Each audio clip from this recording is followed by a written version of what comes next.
Pessoal, então, como eu falei para vocês, esse vídeo a gente vai falar um pouquinho sobre o sistema produtivo toyotista, né, que como o próprio nome diz, ele vem da empresa Toyota. Então aqui tem um dos nomes aí do toyotismo, né? Taishi Ohno, ele era diretor da Toyota nos anos de 1940 e ele tirou a Toyota da falência com esse sistema produtivo, né? Então, o que levou, qual que as características aí do toyotismo? Então, as características marcantes do toyotismo é a automação do sistema produtivo, é a utilização cada vez maior das máquinas no sistema produtivo substituindo a mão de obra humana, né? Aqui a gente pode ver então uma imagem de uma fábrica automobilística, né? Sendo a produtividade, a produção, em grande parte dela, automatizada, né? Máquinas, então, trabalhando aí no sistema produtivo. Isso gera um problema também sério para a sociedade, né? Que é o desemprego estrutural, que é o desemprego gerado aí pela substituição da mão de obra humana pelas máquinas. A gente já percebe essas características bem marcantes na nossa sociedade também, onde várias empresas elas estão introduzindo cada vez mais máquinas para substituir a mão de obra humana, gerando um certo desconforto, né, nas pessoas. E é algo que a gente se questiona bastante, né? Até onde nós humanos a gente é substituível, então, por uma máquina? E qual será o nosso futuro, né, frente a esta automação cada vez maior? Então, por exemplo, a Diplomata é um exemplo, né, que ela vem introduzindo máquinas aí no processo produtivo, né. As máquinas, para a empresa, elas têm um fator bastante positivo, pois as máquinas, elas aumentam a produtividade, né, elas fazem com que a produtividade ela seja cada vez mais rápida, e não são um fator humano, né? O fator humano ele tem várias complicações, né? O fator humano ele tem o descanso, ele tem o almoço, ele tem os seus limites, né? A máquina ela não tem os seus limites, né? A produtividade ela de forma extremamente mais rápida. E o toyotismo tem uma característica bastante forte, que é justamente a automação aí cada vez maior dos processos produtivos, aliando a produtividade à tecnologia, né?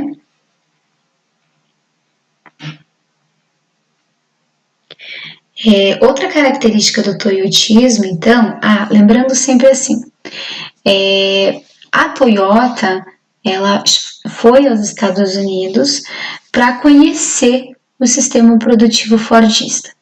Mas ela percebeu que o sistema produtivo fordista, nos moldes do Japão, ele não daria certo. Ele demandava bastante espaço, bastante matéria-prima, locais para estoque, e que o estoque ele é algo que é bem complicado, porque o estoque ele pode acabar fazendo com que o preço de um produto ele diminua, que é a lei da oferta e da procura, certo? Quanto mais tiver a procura e menos estoque, maior vai ser o preço do produto.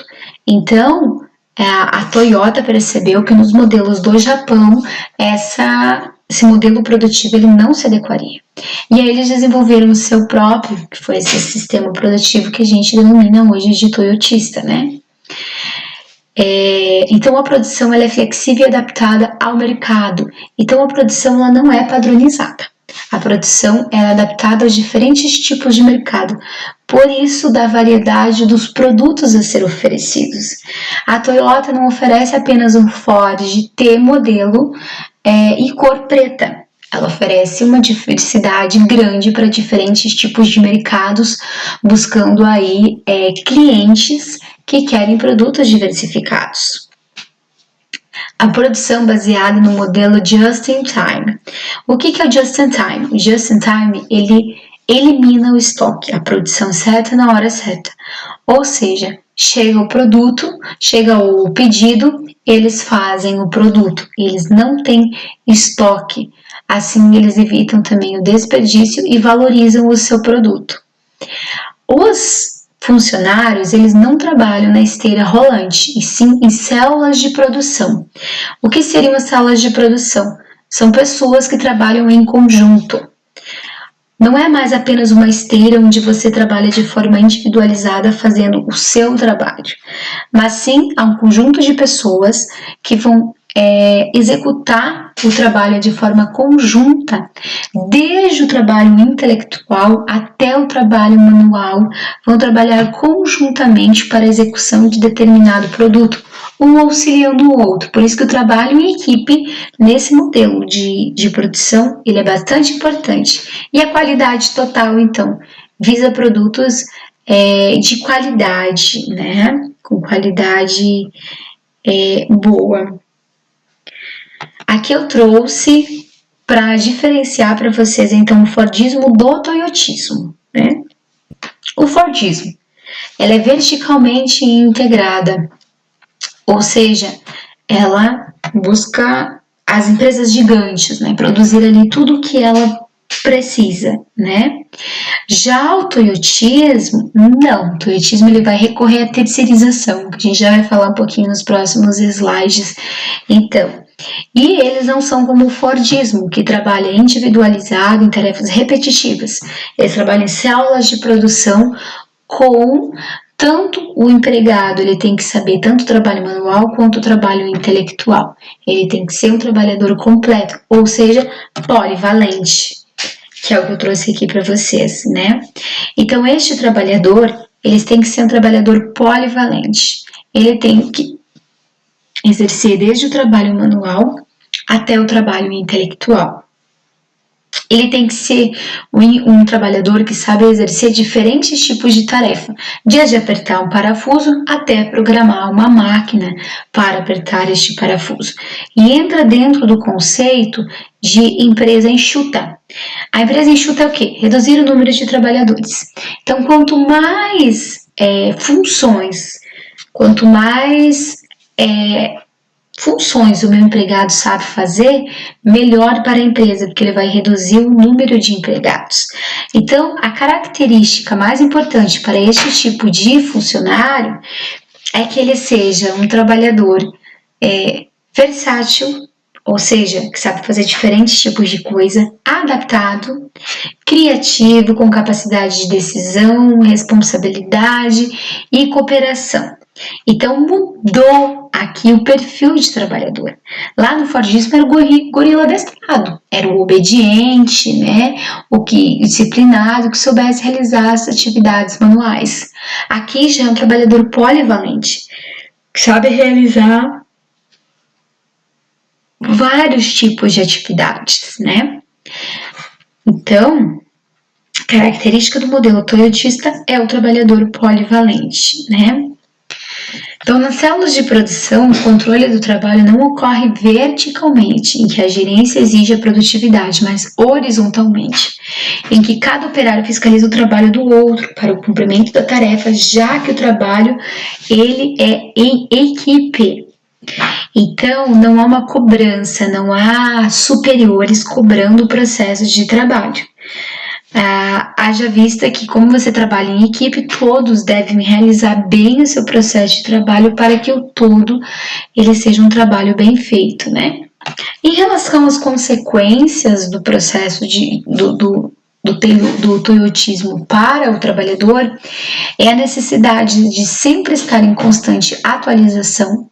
O mercado vai te demandar você sempre estar se inovando. Os elevados índices de desemprego, que é o desemprego estrutural, né, gerado aí pela introdução das máquinas no processo produtivo, e também as precárias relações de trabalho nas multinacionais que recorrem às terceirizações, que você torna os trabalhos cada vez mais flexíveis e também os contratos de trabalho cada vez mais flexíveis. E aí a terceirização a gente ouve cada vez falar mais, né? E é uma característica aí, então, do toyotismo. A terceirização, então. O toyotismo, ele busca a terceirização, né? O que seria a terceirização? É você relegar determinadas atividades que não são consideradas essenciais para uma outra empresa que é subcontratada, né? Exemplo, por exemplo, as montadoras. As montadoras, elas terceirizam grande parte da produção das peças para outras empresas produzem as peças, elas compram essas peças e elas apenas montam o produto. Outro exemplo, por exemplo, empresa de produção de roupas, né? Vamos supor a Coach, né, uma marca famosa de roupa. Não é a Coach quem produz as calças ou os produtos dela. Quem produz são outras empresas que são terceirizadas, né? A Coach, ela só vai fazer a lavagem, a raspagem dessa calça, né? Vai dar a modelagem diferenciada que ela quer. Quem vai produzir a calça é uma outra empresa, que é uma empresa terceirizada. Inclusive, na nossa região, tem empresas que produzem roupas para essas marcas famosas, jeans, né, de marcas famosas. Elas são empresas terceirizadas, são empresas que prestam um serviço, que é uma característica bem marcante do toyotismo, que como a gente viu lá no Fordismo era diferenciada, que as empresas eram gigantes a fim então de produzir tudo que eles precisavam dentro de uma mesma empresa, né? Aqui é um esqueminha que eu mostrei para vocês de como funciona a terceirização, né? Então, a grande empresa, ela vai contratar outra empresa de nível 1 para prestar um serviço para ela. Em contrapartida, essa empresa de nível 1 pode vir a contratar uma outra empresa para prestar serviço para a sua também. Então, precarizando cada vez mais o trabalhador, o processo de trabalho nesse sistema, né? É isso aí, pessoal. Então, se vocês tiverem alguma dúvida em relação ao conteúdo que a gente viu, né, vai ficar disponível os slides, o texto e atividade para vocês fazerem. Qualquer coisa, se vocês tiverem dúvidas, vocês entrem em contato, então, pelo chat lá no nosso horário de aula, tá? Me chamem para mim tirar as dúvidas para vocês.